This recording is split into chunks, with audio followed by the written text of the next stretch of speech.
السلام عليكم ورحمة الله.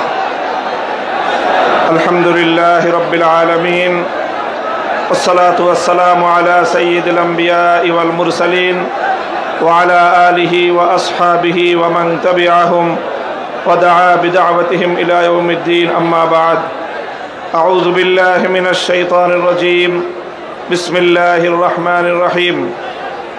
ويا أهل الكتاب تعالوا إلى كلمة سواء بيننا وبينكم ألا نعبد إلا الله ولا نشرك به شيئا ولا يتخذ بعضنا بعضا أربابا من دون الله. صدق الله العظيم. ইসলামী আন্দোলন বাংলাদেশের উদ্যোগে আয়োজিত চরমনাইর দরবারে অনুষ্ঠিত আজকের এই ঐতিহাসিক ওলামা মাশায়েখ সম্মেলনে উপস্থিত ইসলামী আন্দোলন বাংলাদেশের মোহতারাম আমির পীর সাহেব চরমনাই সৈয়দ রেজাউল করিম হাফিজাহুল্লাহ, অন্যান্য শীর্ষ ওলামায়ে কেরাম এবং সমবেত ওলামা মাশায়েখ, আমার প্রাণপ্রিয় ধর্মপ্রাণ মুসলমান ভাই ও বন্ধুগণ, সংক্ষিপ্ত পরিসরে কয়েকটি কথা আজকের বাংলাদেশের বিশেষত জাতীয় রাজনৈতিক প্রেক্ষাপটে ওলামায়ে কেরামের সামনে এক ঐতিহাসিক সুযোগ এসেছে এবং সুযোগ আসার কারণে তাদের কাঁধে ঐতিহাসিক জিম্মাদারি এবং দায়িত্ব বর্তেছে।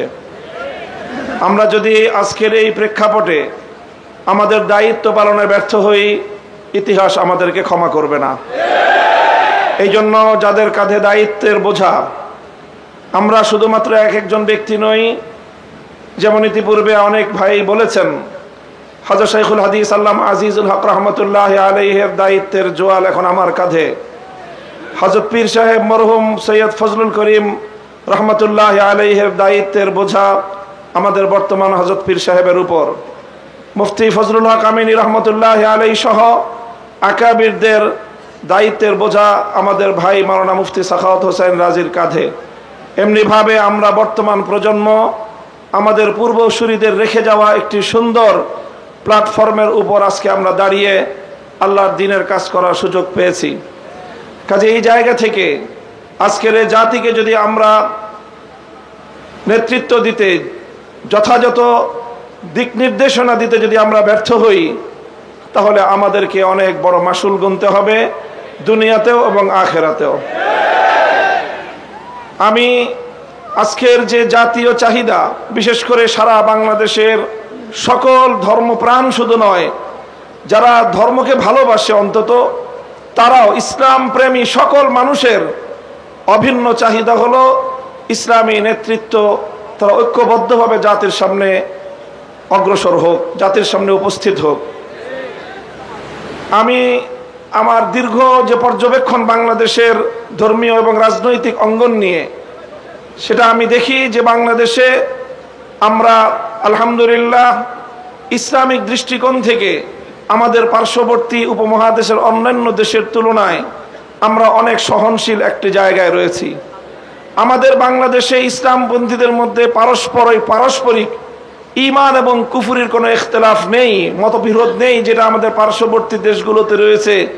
সেখানে শিয়া সুন্নির মতো জটিল বিরোধ রয়েছে। এরপরও সেই সকল দেশগুলোতে আমাদের ওলামায়ে দেওবন্দ তারা নেতৃত্ব দিয়ে সেই শিয়া সুন্নি সহ অন্যান্য বাতিল পন্থীদেরকেও বৃহত্তর ঐক্যের মধ্যে তারা তাদেরকে সামিল করে জাতির সামনে ঐক্যবদ্ধভাবে নিজেরা উপস্থিত হয়েছেন। তা আমি মনে করি বাংলাদেশে এখন ইসলামিক অঙ্গনে 4টি পক্ষ রয়েছে, যাদের মধ্যে আমাদের মধ্যে বিভিন্ন শাখাগত, ফিকহি মাসআলাগত এবং বিভিন্ন আকীদার খুঁটিনাটি বিষয়ে, ঈমান এবং তাওহীদ এবং রিসালাত আখিরাত ছাড়া আকীদাগত অন্যান্য কিছু বিষয়েও আমাদের মধ্যে মতপার্থক্য রয়েছে। তবে আমরা সকলে একটি কথায় একমত, সেটি হলো আল্লাহর জমিনে আমরা ইসলামী হুকুমত কায়েম করতে চাই। এই এক কথার ভিত্তিতে এটাই হোক আমাদের আগামী দিনের রাজনৈতিক ঐক্যের বুনিয়াদ।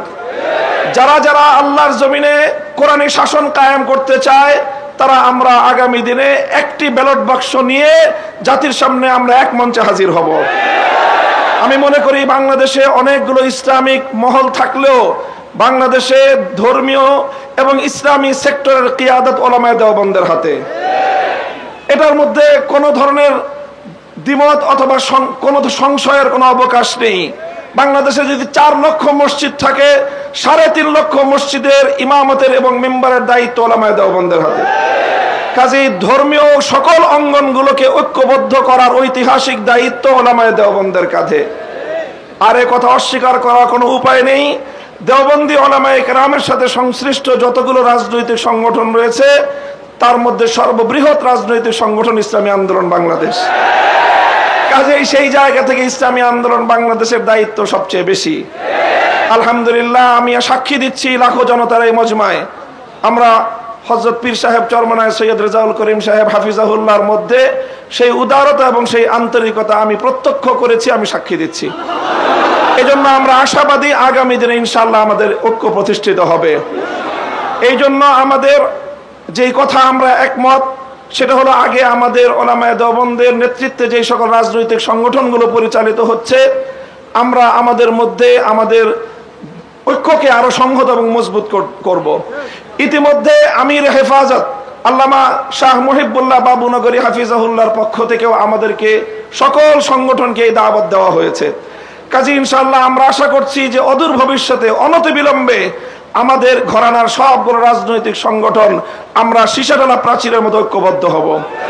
এরপরে বাংলাদেশে অপর 3টি ইসলামী ধারাকেও রাজনীতির ক্ষেত্রে আল্লাহর জমিনে ইসলামী হুকুমত কায়েম করার জন্য তাদেরকেও আমরা তাদের কাছে দাওয়াত নিয়ে যাব ইনশাআল্লাহ।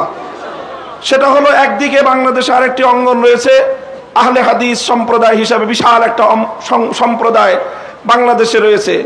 আমার যতদূর জানা, তারাও এই বিষয়ে বর্তমানে অতীতের যে কোনো সময়ের তুলনায় উদার দৃষ্টিভঙ্গি লালন করছেন। ডক্টর আসাদুল্লাহ গালিব এবং মৌলানা আব্দুর রাজ্জাক বিন ইউসুফের নেতৃত্বে আহলে হাদিস ভাইয়েরা তারা রাজনৈতিক অঙ্গনে ওলামায়ে উম্মতের সাথে ওলামায়ে দেওবন্দের সাথে ঐক্য করার জন্য তারা প্রস্তুত রয়েছেন। আমাদের আরেকটি অঙ্গন রয়েছে যাদেরকে আমরা সুন্নি বলে জেনে থাকি, সেই সুন্নি ভাইয়েরাও আমি আশা করি এবং আমার কাছে যতটুকু ধারণা, তারাও ঐক্যের জন্য প্রস্তুত রয়েছেন।